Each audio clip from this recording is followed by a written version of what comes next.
back to my YouTube channel. This is a TikTok with Oji Precious. If this is your first time seeing my video, please do me the honor and the favor of clicking the subscribe button. And if you're a returning subscriber, I really want to say a very big thank you. I've been having issues being consistent, but you guys are always here, and I really deeply appreciate it. And don't forget, we also have a segment we call Beyond the Status Quo every Thursday. Okay, I'm done with the introduction. So today I'm going to be having a conversation with a very important person in my life, and this conversation is going to be basically about the trending issue with Senator Ike Kurimadu and the theatrical display of our honorable, wonderful, prestigious Chief Malcolm Omihobo. Guys, I'm not from those states, so I'll just restrict it to calling him Chief Malcolm. And I'll be having this conversation today with my best friend by name, Okpara Matthew. Say hello. Hello. You're welcome to my YouTube channel. Smile. This is my best friend. He's been best friend for like 5 years plus, exactly. One day I'll do probably a different video about this whole journey of friendship. You're welcome once again. So let's just quickly get into it. Okay. Like yesterday, the internet went wild, and I feel like for me, it's not something people have different way of like expressing either their pleasure or displeasure or something, and I felt what Chief Malcolm did was really, I think is a fine way of going about protest. I should like to, because that particular thing he did, for most of you that don't know the story, let's start. So there is a Supreme Court judgment that allowed girls, especially Muslim girls, to attend school with their hijab. You know, hijab is that covering they have. So the Supreme Court drew that it is a fundamental human right under Section 38 of the Constitution of the Federal Republic of Nigeria, and that restricting them from wearing such attire is like infringing on their fundamental human right of right to self-expression, belief, thought, and religion. Right. So Chief Malcolm yesterday addressed. Sorry, guys. So he addressed in his traditional regalia. Actually, I don't know that to call that traditional regalia, because what tradition is that? Should I say? No, that actually would not come as a traditional regalia. Because when I talk about traditional regalia, I talk about things clothing you wear to public function. Like Ishago, exactly. But that actually looks like what they wear in the shrine. Okay, yeah. Fine, we'll find it funny, but it's actually scary and horrific for people who saw it physically. Because the first thing I would have done, I would have actually run away. Because somebody would think he was mad. I mean, wearing those things inside and then tying a red wrapper and then wearing the lawyer's gown, wearing the lawyer's wig, and then adding feathers to it, and then like, wow, what is this? So that was what he did yesterday, basically. He dressed in because he said he's a traditional worshipper. So he basically dressed as a traditional worshipper to court. You know, trying to court or apex court. Exactly. That is very important, vital information you need to know. To the Supreme Court, not just any lower court. I think trying to tell the Supreme Court that, okay, if you're holding this particular decision, well, what is good for the goose is good for the gander. So when people dress like this to public places, especially schools, because the Supreme Court, right? He said it was just restricted to schools, right? In Lagos. So they can actually, when they dress like this to schools, you don't stop them, you don't tell them to leave. So I'd like to know your thoughts with what we know as protest, right? Do you really think it was, because for me I don't see it as a protest per se. I don't see it as a protest. I feel like you just basically expressing equality, if you ask me. Equality. So if it's not against, for me, it's not against giving them against the ruling that hijab should be worn, but he is saying that if this hijab is to be worn, then I cannot actually wear my own traditional religiosity to school without it being a problem. The only thing that's a protest. Okay, I think the problem we're having here, why you don't think it's a protest, is because you think protest should be violent and protest should be against what is the system. But then the reason I feel it's a protest, which I would actually say at any time, at any place, is because when protesting, especially when protesting for your rights, most of the times one of your agenda is not for what the system is to be taken away. For example, we have feminism, and then we have various ways in which feminism protests and then bring out their concerns and their issues. So they're not saying that men's rights should be taken away from them. They're only saying that we should also be treated the way you treat men. So if you're looking at it, I can now bring it similarly. Him saying, for him to have worn his traditional religious attire to court, the Supreme Court, it means him now saying that if Muslim girls will be allowed to wear hijab to schools in Lagos, then fine. I should also come under this particular section that talk about freedom of... No. Hold on, I've not finished. Okay. So, that is just that. And then when we don't talk about protest in another sense, we're talking about, we can even look at issues of gay rights too. Now, the gay rights, as I understand it, they are not mostly interested in whatever is being done to the other persons who they would call the streets and all that. They are mostly interested in being treated equally. So, the Chief Malcolm, the human rights activist, he's mostly interested in if you can actually do this to this, just like how you said earlier on, whatever is good for the goose is good for the gander. So, fine, just like you said, he's not protesting the decision. But then he finds it funny that in a secular state like Nigeria, we're coming to now hold that hijab should be allowed in some schools. Then why shouldn't other persons too, who have known religion, who have established religion, be also allowed to practice and also wear their regalia or whatever they wear for their religion? I can actually remember there was a time that in our faculty, somebody wore is it hand bangle or what? All those rubber on his hand, and then it's for a particular, it's even a Christian religion, but then it's for a particular set of Christianity. And then a lecturer, part of the disciplinary committee, saw him and then told him to remove it. That it's not part of what was supposed to wear. So somebody like that would have actually claimed that, okay, fine, I'm supposed to practice my religion so long as this religion is not against anybody's, it's not against public policy, public order, and all that, but just to maintain a distinct caution. The reason I'm having one of the issues which I highlighted when the decision was released earlier this week is that I feel the Supreme Court had left that decision very wide, and that is why this problem is coming out to the surface, because they had tried to solve one problem, the issue of discrimination. Because I think the problem they're trying to solve is, okay, Muslim girls should not be discriminated in schools and they should be allowed to practice and show their religion. But then I think the way they had gone in handling that situation had created more problems. And then in creating these problems, it is even sooner that these problems had even come. How these issues should have been regulated. I think they should have actually, with regards to the hijab and schools now, they should actually put it in the hands of the school that, okay, fine, people should regulate how this hijab is to be worn or something, anything, I don't know, however they're supposed to do it, but then the schools are supposed to be in charge of regulating it. You know, when we talk about hijab, we have the long hijab.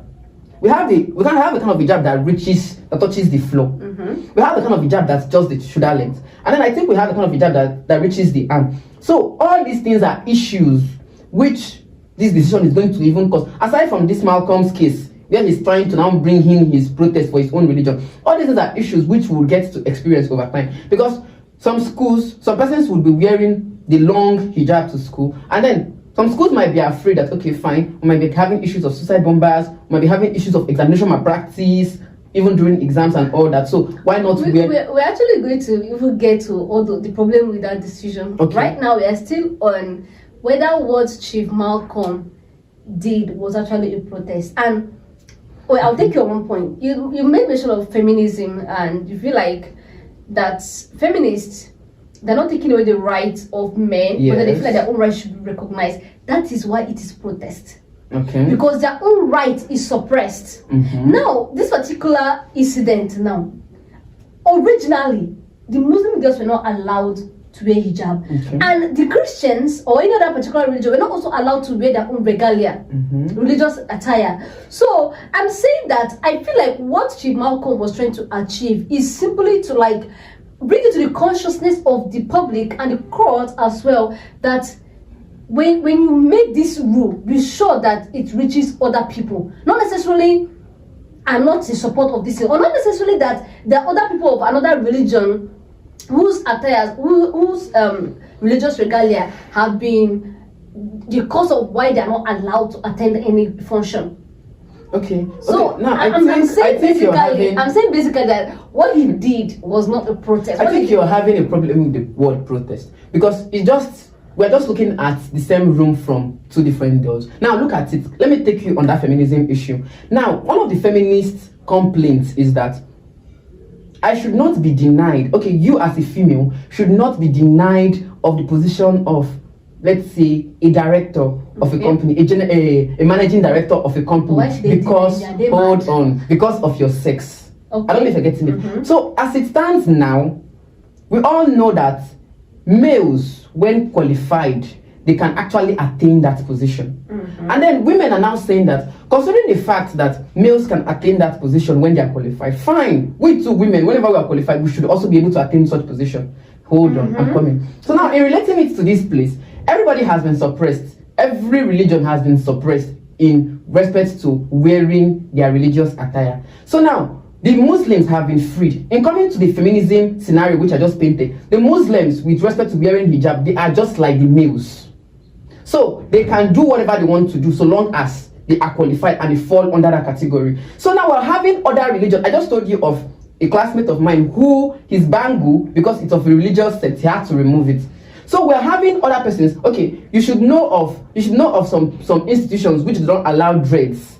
And then dreads belong to a particular sect. That is before now. Now, wait, exactly. Hold on. No. Okay. Look, the point is, where you have talked about this protest is if any particular person wearing locks has been either denied access to school, denied access to maybe class or something because of that, why the Muslim person who is wearing hijab is allowed to enter the class? That is the situation where you can now talk about protest because their own right has been denied. But see, originally, all these things, both the hijab and the locks of the thing, they were all on the same pedestal. Yes. So the Supreme Court said they should be allowed because it is, according to the Supreme Court, it is their right. Freedom of expression, thought, religion, on section 38. So it means that any other religion can actually do it. So what is the protest? No. Now that decision is strictly, I don't agree. The decision is strictly with the respect of wearing of hijab in schools in Lagos. So since it is respect to the wearing of hijab, it now puts Muslim females in Lagos one step over every other person wearing with their religious attire. So what it actually means is it has now created that discrepancy. Okay. So as it has created it, we don't necessarily have to have a problem. We don't necessarily have to have a problem confront us for us to know that okay, there is a discrepancy. If the Supreme Court decision had been to the effect that okay, schools in Lagos, everybody should wear whatever religious attire, whatever religious the attire they have, and then go to school. Okay, that's the point. That is where everybody can now wear it, and then okay, fine, everybody is on equal ground. But then you allowing just hijab, and then we have other persons at the other listing who were originally not allowed, or not allowed access. Why do you think that as at now there must be a problem of disallow before we'll be having an issue? So I think it's his own way of, it's just like saying that okay, fine, since you want us to live this way, fine, I'm actually going to be adjusting. I'm going to adjust this way, and then it's you now protesting what you feel is a foolish, in quotes, foolish decision. So, no, I didn't say it. I'm just giving an analogy. Don't call you too bad. I'm just giving an analogy. So that's just what I think about the whole thing. And then, it's a fine one. At least it's actually brought us, because life has been really, really boring with all these negative stories from Nigeria, and then we have something to just give a comic relief, and then we just laugh about it. So with respect to this Supreme Court decision, like, of course, the Muslims they very much welcome this idea of their girls being allowed to wear hijab. Do you think in the near future, well, of course, I've addressed the fact that possible problem, but in light of what Chief Malcolm has done, do you think there will be any problem arising from this decision? Okay, fine. Now, the decision, if the human rights activist had not done what he had done, I think, one thing about court decisions is it's only active lawyers and active law students. Even some persons in the legal profession don't even know such decisions have been released. Talk more of the layman outside. So, it would have actually created a problem. If he had not done this, it would have actually created a problem, but the problem would have been in the nearest future. But with him doing this, it has already created an awareness in the mind of the ordinary layperson on the street that, okay, fine, that it seems, I didn't say there is actually a bias, it seems one sect is being favored over another. So fine, we are also going to join in this movement, whether civilly or through a revolution, and then we're going to join in this movement, and then we also have our own religious attires which are recognized. So fine, we should also be entitled to wear them. So I think it's going to cause a problem. Even with what he's done, it has actually enlightened people about the existence of that decision, and about some persons didn't even know they have a right of religion. So now people have now known, and the main person was called along and said, okay, lawyer, how far? This is it. Obiko, what is going on? And I said, okay, don't worry, it's just this. I said, no problem, fine. I'm going, my child will die. This is on top of his uniform. The religion. I don't know. I don't know his uniform tomorrow, and then we're having issues of schools. Okay, at first we'll start with schools. First of all, start with schools, because that's where it originated. I actually feel this whole thing is going to be a really big problem. I think, was it last 2 years or thereabout, a particular lady that was supposed to be called to bar, she was told not to wear hijab. Don't know if you remember. Yes, I remember. She was told not to wear hijab. She wore hijab, and then she was sent back. Exactly. So in light of this particular decision now that the Supreme Court has given with respect to these schools in Lagos, don't you think it's also a denial of our right to freedom? I mean, in the legal profession, the ladies, it's a school after all. Unless you say it's only applicable to Lagos. I wouldn't want to say anything about that issue, because whatever has happened, and then it's in the past. But then whatever has happened has not happened. See, guy, whatever has happened has not happened, because if I'm a Muslim young lawyer, I should be allowed to wear my hijab to classes. I mean, it is school. 2, the Supreme Court decision is for everybody. It binds all and sundry. So, no, you know what? The reason I wouldn't want us to discuss about that particular issue is because, as we grow every day, we grow in knowledge too, and then modernization and sophistication also contribute to our body of knowledge, to our bodies of knowledge. So I think whatever decision that must have been made, though it's an administrative decision that time, probably that in the light of this whole revolution with respect to protecting the fundamental rights of religion, it may not have actually happened. I think I heard that some lawyers actually wear hijab to court. I think I did. Yes, I think I actually saw something like that.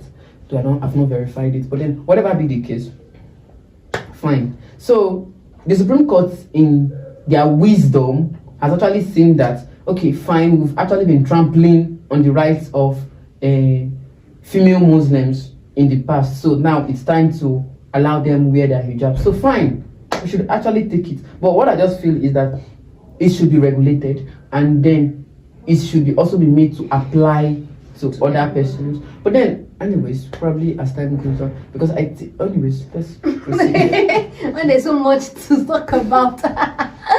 So guys, this brings us to the end of our video for today. I really believe you enjoyed this video. I believe you learned so much. So now you know that you have a right to wear your religious attire. Hold on, it's regulated. Now, the right is actually regulated in that particular provision, and the right is regulated in section 45. But you can, regulated does not mean that we take it from you. So, as far as it's regulated, you can wear your religious attire to school. Please enjoy your freedom of religion. Enjoy it to the maximum, because joke. Once again, this is my best friend. His name is Okpara Matthew. Yeah, he's a law student. I mean, from the way we conversed, he's a law student. Until next time, I'll see you in my next video. If you really liked this video, please give it a thumbs up. Don't forget to subscribe. Thank you. I love you guys. Bye.